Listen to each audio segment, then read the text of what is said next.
देखते हैं संपत्ति विवाद में सवाल है कि ये पूछ रहे हैं कि सर मैं एक घर में 50 साल से रह रहा हूँ, अब मकान मालिक बोलता है घर खाली करने के लिए, कुछ बताइए। अभी मैं उस घर में जो रह रहे हैं और जो है वहाँ पे कब्ज़ा भी मेरा है और उस घर में, और बिजली मीटर मेरा पिताजी के नाम से जो है वो 30 साल से है। देखिए अगर ऐसा आपका जो है, आप अगर 30 साल से आपका है तो वो तो बहुत ज़्यादा हो गया। अगर 12 साल से अधिक आपका बिजली बिल है, अगर आप वहाँ पे रह रहे हैं किसी मकान मालिक के घर में, तो आपका उस पर अधिकार होता है। आप जो है वहाँ पे प्रतिकूल कब्जा का केस जो है खुद आप सिविल कोर्ट में फाइल कर सकते हैं मकान मालिक के खिलाफ, आपको अपना मालिकाना हक के लिए। अब है कि मन में ये सवाल हो, अब ये है कि कब ये नहीं होगा। देखिए इसके लिए मकान मालिक को किसी व्यक्ति को रेंट पे देने के लिए, ठीक है, एक वहाँ पे जो एग्रीमेंट तैयार करना पड़ता है, रेंट एग्रीमेंट तैयार करना पड़ता है। अगर उसको फॉलो करते हुए कोई मकान मालिक अपने किराएदार को किराए पे देता है तो कोई दिक्कत नहीं है, ठीक है। नहीं तो अगर 12 साल से अधिक हो गया और उसके पास इसका पुख्ता प्रूफ है यहाँ पे कि बिजली बिल है, आईडी कार्ड है वहाँ पे रजिस्टर और बहुत लंबे समय से है, तो फिर मकान मालिक उसको नहीं हटा पाएंगे। वो अपना जो है यहाँ पे रेंटर जो है वो मालिकाना हक का दावा कर सकता है। अगला सवाल ये पूछ रहे हैं कि सर सिर्फ जो है पंचनामा बंटवारा है, जमाबंदी नहीं हुआ है और मेरा घर के पीछे जो मुझे मिला था गली और रास्ता, अब वो कब्जा कर रहा है। बोल रहा है कि इसे प्लॉट में एक होने में अपने गली बनाओ, अब हम क्या करें। देखिए सबसे पहले पंचनामा अगर बंटवारा है तो उसका मान्यता तो है ही, लेकिन सबसे बड़ा दिक्कत वाली बात है कि आपका जमाबंदी अलग नहीं है, ठीक है। आपको अगर ये आपको लगता है कि सब ये जो उलझन है आपका पारिवारिक जो उलझन है, ये आपको लगता है कि ये बढ़ने वाला है, मतलब ऐसे लोग हैं जो आपको हमेशा तंग करते रहते हैं, तो इस केस में सबसे बेहतर है कि आप कोर्ट से बंटवारा कर लीजिए, ठीक है। जो हक है उसमें आप पंचनामा भी दिखा सकते हैं और वर्तमान में अपना दखल भी बता सकते हैं कि आपको क्या पोजीशन मिला है। तो कोर्ट में जो है आप एक तरह से पार्टीशन सूट फाइल कर लेंगे। इससे होगा क्या, आगे चल के और आगे समय में भी आने वाले जो समय होंगे उसमें कोई भी बंटवारा से संबंधित किसी भी तरह का दिक्कत नहीं होगा, अगर आप कोर्ट से एक बार बंटवारा कर लेंगे तो, ठीक है। अगर मान लेते हैं, अगर लगता है आपको कि इस परिवार में जो है ऐसे लोग रह रहे हैं जो कि हमेशा किसी न किसी कारण से विवाद उत्पन्न करने का काम करते हैं, ठीक है। चलिए अगला सवाल देखते हैं। अगला सवाल है, सर मेरे दादा और परदादा का मकान रजिस्टर ऑफिस में गिरवी रखा हुआ है, पेपर है और उनके नाम से कोर्ट पैसा भरा हुआ है, नकल भी है, परंतु उस मकान पर दूसरे व्यक्ति ने कब्जा कर रखा है। उस मकान को जो है मैंने मेरे पिता द्वारा मेरे नाम से वसीयत भी करवा ली, अब मैं क्या करूं। देखिए सबसे बड़ी बात समझने वाली बात है कि जो आपके दादा परदादा मकान रजिस्टर ऑफिस में जो गिरवी पेपर है आपका, ठीक है, और उसमें कोर्ट डिग्री के हिसाब से जो अगर दूसरे व्यक्ति का कब्जा है, तो अगर आप जो मेरे पिता द्वारा जो है नाम वसीयत भी करवा ली है, आप क्या करूं। देखिए आपके पास दस्तावेज है ही, तो आप जिसका कब्जा है, जिसने कब्जा करके रखा है, आप उस आधार पे जो है सिविल कोर्ट में केस फाइल कर दीजिए, ठीक है। उसके हिसाब से जो है आपको केस फाइल कर देना है उस पर, ताकि उसको नोटिस जाएगा, उसको भी जवाब देना पड़ेगा कि आप जो कब्जा किए हैं उसका क्या आधार है, क्या आप जो मालिकाना हक की बात कर रहे हैं कब्जा करके उसका क्या आधार है। तो वो आपको वहाँ पे दोनों पक्ष का वहाँ पे सुना जाएगा, ठीक है। तो ये एक बेहतर विकल्प है। आप आगे वसीयत के आधार पे तो यही कर सकते हैं। अगला जो सवाल है ये यहाँ पे कि 12 वर्षों से कब्जा बिना जो है यहाँ पे मोबदला बिना कागजात दादा जो है दबंगगिरी करके भूमि माफिया कब्जा करके बैठे हैं, घर होटल बनवाए हैं, तो मोदी जी ने रद्द करो सजन और असली मालिक जो है टाइटल क्लियर है। तो देखिए यहाँ पे जो भी है कि 12 साल जो है ना, 12 साल अगर कोई प्लॉट किसी को कब्जा करके बैठा हुआ है तो वो बिल्कुल मालिकाना हक का वहाँ पे करता है। लेकिन 12 साल तक वो जो संपत्ति का मालिक था वो भी उसको अगर ढूंढने नहीं आया, तभी ये ऐसा केस होता है। आप 12 साल से रसीद कटा रहे हैं, 12 साल से उसको ढूंढ भी रहे हैं, उस पर एक्शन भी ले रहे हैं, तो 12 साल क्या वो 50 साल से भी कब्जा है तो फिर भी उसको छोड़ना पड़ेगा। लेकिन 12 साल वो ऐसे प्रॉपर्टी पे कब्जा किए हुए हैं जिसपे जो है एक तरह से आप ना उसका लगान टैक्स दिए, आप ना उसका एक तरह से उस पर कोई एक्शन लिए, और 12-15 साल बाद उस पर आप कोई प्रतिक्रिया कर रहे हैं, तो जो कब्जा करके बैठा हुआ है उसको भी अपना बात रखने का अधिकार है।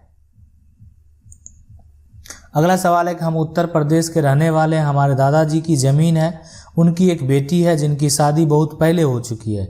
दादाजी हमारे नाम से वसीयत की है, लेकिन वसीयत जो है अपंजीकृत है। यह प्रक्रिया सन 1900-2000 में हुई है। क्या इसमें हम सिविल सूट दाखिल कर सकते हैं? बिल्कुल नहीं। देखिए, अगर पंजीकृत अगर है वो वसीयत, आपका रजिस्टर्ड वसीयत है, तब कर सकते हैं, अन्यथा उसका कोई मान्यता नहीं होगा। ठीक है, तो कोर्ट में मान्यता तभी होगा जब वो एक तरह से रजिस्टर्ड है। तो रजिस्टर्ड है तो कोई तरह का दिक्कत नहीं होगा, आप बिल्कुल कर सकते हैं। अगला सवाल है कि मेरे पापा दो जो है पत्नी, एक मर गई है जिसके नाम से ज़मीन है, पर जो है दूसरी पत्नी है और दूसरी पति है जो उस ज़मीन पे 19 साल से जो है यहाँ पे 4 महीना पहले मेरे पापा भी मर गए। अब वो लोग चाहते हैं कि घर खाली हो, क्या करें? ज़मीन पर जो है यहाँ पे मालिकाना हक किसका होगा? देखिए, सबसे बड़ी बात है कि अगर पत्नी है और उसका बच्चा भी है ना, तो बच्चा का ही हक होगा, पहला कंडीशन। जैसे पत्नी एक जो है, एक जो भी जो है, 2 पत्नी है, एक मर गई, तो अब कौन लोग चाह रहे हैं ये आप स्पष्ट नहीं करें। वो लोग के जो है ना, इसका वो लोग का मतलब यह नहीं हुआ, लेकिन पत्नी जो अगर मर गई थी तो उसके बाद उस संपत्ति का अधिकार पति का ही था। ठीक है, अब रहा बात यहाँ पे जो है, आपका जो पति है उसके बाद जो उसके वंशज हैं उसका अधिकार होगा, लेकिन यहाँ पे माता का नाम चेंज होने से थोड़ा सा वो दिक्कत होगा, है ना।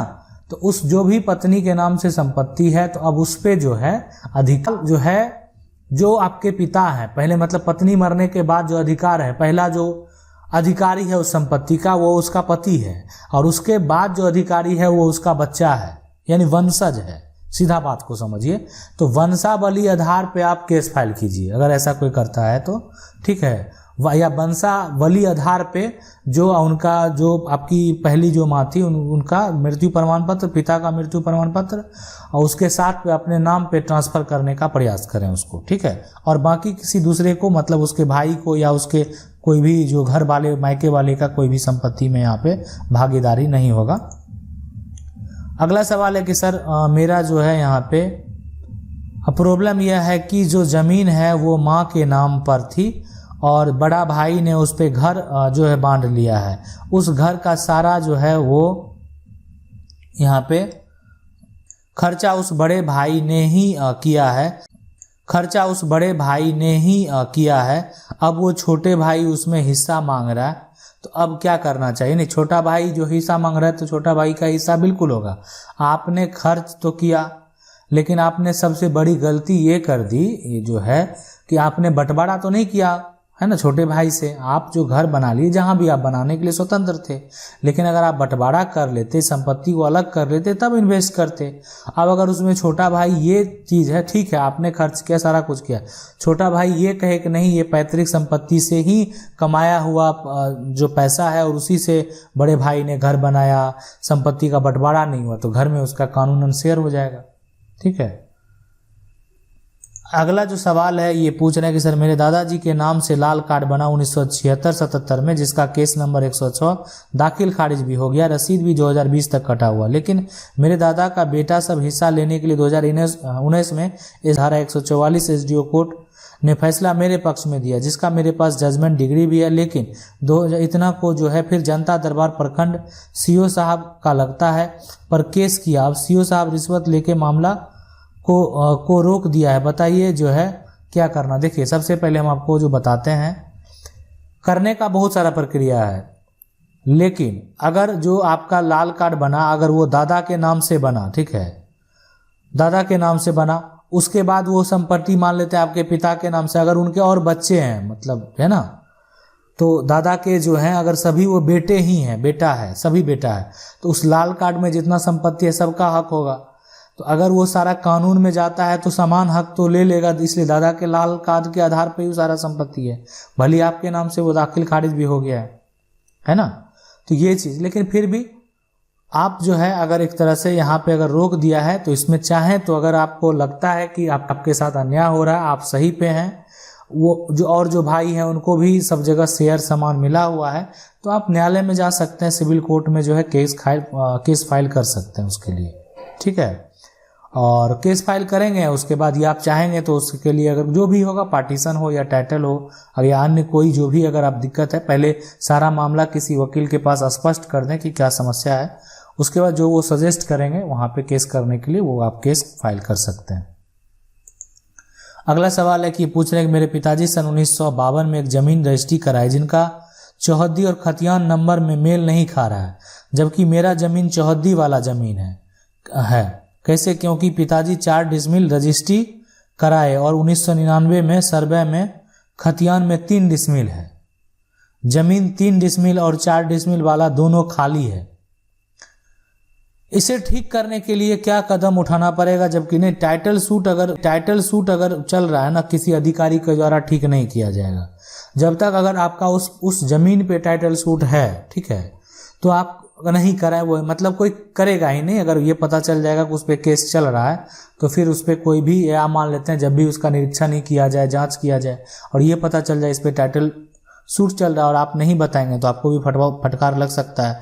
तो इसलिए यहाँ पे अगर आप जो है न्यायालय पे भरोसा रखें और आपका जो रजिस्ट्री है उसमें जो भी आपका यहाँ पे रजिस्ट्री है, देखिए रजिस्ट्री जब होता है ना, सबसे पहला बात है कि उसमें ये देखा जाता है कि सबसे ज़्यादा सही चीज़ क्या है। जैसे मान लेते हैं कि खाता नंबर है, खेसरा नंबर, उसमें जो भी डाला हुआ है दोनों, ठीक है, अगर ये दोनों है, अब उसमें चौहद्दी फिर जो है, अब चौहद्दी किसी दूसरे प्लॉट का डाला हुआ है, तो ये यहाँ पे स्पष्ट करता है। तो इसमें ये जो है एक चीज़ होता है कि जिसका वो ज़मीन है उसका भी गवाही मायने रखता है इस बात के लिए, ठीक है। तो वो डिपेंड करता है न्यायालय के प्रक्रिया के ऊपर। आप न्यायालय पे भरोसा रखें, जरूर आपको जो है न्याय मिलेगा और उसका सुधार कर दिया जाएगा। आशा करते हैं वीडियो अच्छा लगा वीडियो को लाइक जरूर कर दें।